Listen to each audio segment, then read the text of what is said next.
Dans cette vidéo, nous allons déterminer graphiquement l'expression d'une fonction affine.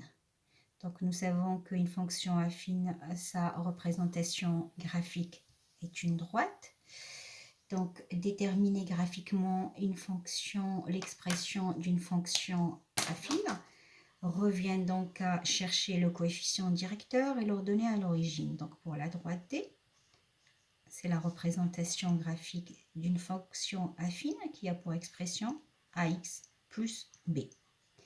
Alors, déterminer graphiquement l'expression de cette fonction revient à trouver le coefficient directeur a et b, l'ordonnée à l'origine.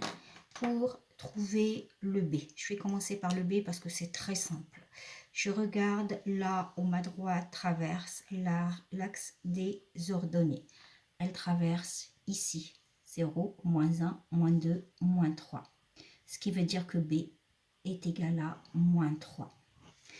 Allez, je vais remplacer b par sa valeur. F de x égale à ax plus b est égal à moins 3.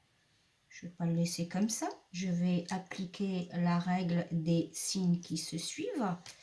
Plus suivi d'un moins donne moins. Et donc, ça veut dire que là, f de x est égal à ax moins 3. Il ne reste plus qu'à trouver le coefficient directeur a.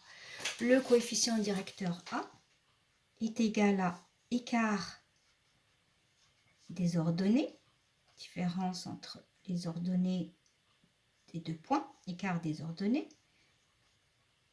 sur l'écart des abscisses. Alors pour cela, je vais choisir deux points quelconques sur cette droite, mais de préférence des points qui ont des coordonnées entières. C'est juste pour avoir plus de précision en ce qui concerne A, de le donner avec le plus de précision possible. Donc ici, je vais chercher deux points. Donc je vais chercher des nœuds. Regardez le quadrillage. Quand je parle de nœuds, là c'est un nœud, là c'est un nœud. Ben, quand je suis là, c'est pas un nœud, c'est l'intersection. Ici, le croisement, je vais dire de mes deux droites bien perpendiculaires. J'essaie de trouver le mot pour vous aider. Donc je cherche des nœuds. Donc ici, voilà, et il me faut un deuxième point, puisque j'ai écart des ordonnées sur écart des abscisses. Si je mets là, ça ne va pas, c'est pas un nœud, là non plus, là non plus. Voilà, c'est parfait. J'ai un deuxième nœud. Donc, pour déterminer A, je vais voir comment je vais me déplacer pour aller de ce point-là à ce point-là. Tout d'abord, pour les abscisses, je me déplace de 3 carreaux et comme je vais vers les x positifs, là ce sont les x positifs de l'autre côté, je vais vers la gauche, je vais vers les x négatifs, donc c'est plus 3 carreaux. Et ensuite, de combien de carreaux je monte pour arriver au deuxième point. Donc départ, premier point, arrivée, deuxième point. Donc là, comme je monte, donc y positif, c'est-à-dire plus 2. Et donc A est égal à, j'ai dit, ordonnée, horizontale, plus 2, sur plus 3, sur écart des abscisses. Là, on lit les abscisses, là, on lit les ordonnées. Donc, écart des ordonnées sur écart des abscisses. Donc, A est égal à 2 tiers. Voilà, il n'y a plus qu'à remplacer.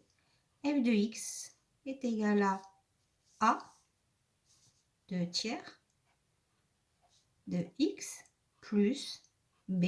Et b, j'avais trouvé moins 3. Bon, c'est pas grave, je vais le refaire. Plus moins 3, donc égal 2 tiers de x, plus suivi d'un moins, moins 3. Et voici l'expression de f de x. Je vais également faire un deuxième exemple. Là, je suis dans le cadre d'une fonction croissante que vous verrez l'année, les variations de fonction, vous les verrez en seconde l'année prochaine. Moi, ce que j'avais mis comme remarque dans le cours, que quand la droite, entre guillemets, monte, le coefficient directeur est positif. Bah, je peux vérifier, il est bien positif, mon coefficient directeur. Donc, en tout cas, en ce qui concerne le signe, je ne me suis pas trompée. Je vais voir avec vous un deuxième exemple. Et là, je vois que la droite, je vais dire, entre guillemets, descend. Donc, je suis sûre que le coefficient directeur que je vais trouver, il va être négatif. De la même manière que tout à l'heure, vous allez choisir 2 points sur la droite. Donc, vous arrivez à lire facilement les ordonnées et ça va nous permettre de déterminer le coefficient directeur. Donc, des primes, donc c'est la représentation graphique d'une fonction affine f de x égale à ax plus b. Alors, déterminer b graphiquement, ça n'a plus de secret pour vous, puisque c'est là où la droite coupe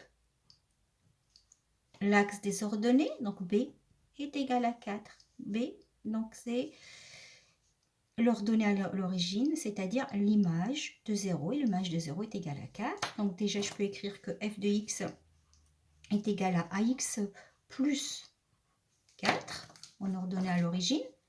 Il ne me reste plus qu'à trouver le coefficient directeur. Je vais prendre sur ma droite 2 points dont j'arrive à lire facilement les coordonnées, c'est-à-dire des coordonnées entières. Là, c'est 3, 2. Et après, là, ça va pas, elles sont pas entières. Là, je sais que c'est 4, mais pour l'image, bah, ce ne sera pas très précis. J'avance et puis, tiens, j'ai un nœud ici. Donc, je cherche les nœuds. J'aurais pu prendre celui-là. J'aurais pu prendre celui-là. Et donc, bah, de la même manière que tout à l'heure, je vais voir de combien je dois me déplacer sur l'axe des abscisses pour, et ensuite sur l'axe des ordonnées pour arriver au deuxième point. Départ, premier point, arrivée, deuxième point. Là, j'ai avancé de 1, 2, 3, donc plus 3. Et là, je descends de 1, 2, il y a 2 carreaux, mais comme je descends, c'est négatif. Donc A, j'avais dit que c'était écart des ordonnées, donc vertical, moins 2, sur écart des abscisses, moins 2 tiers. Voilà, donc égal à moins 2 tiers. Donc je remplace f de x est égal à moins 2 tiers de x plus 4. Bien évidemment, vous donnez sous forme de fractions quand vous n'avez pas une valeur exacte. Que 2 divisé par 3 ne vous donnera pas une valeur exacte. Et ici, on ne travaille pas avec des valeurs approchées. Voilà, donc si j'avais pris en fait, c'est ce point-là et ce point-là, ben, ce sera la même chose. 3 moins 2. 3 moins 2. Voyez, donc là, ce sont des pentes. 3 moins 2, 3 moins 2. Et si je reprends donc la question, l'exercice d'avant, donc c'était 3, 2. Moi, j'aurais pu prendre ces deux points-là. Donc, quand j'avance de 3, je monte de 2. Quand j'avance de 3, je monte de 2.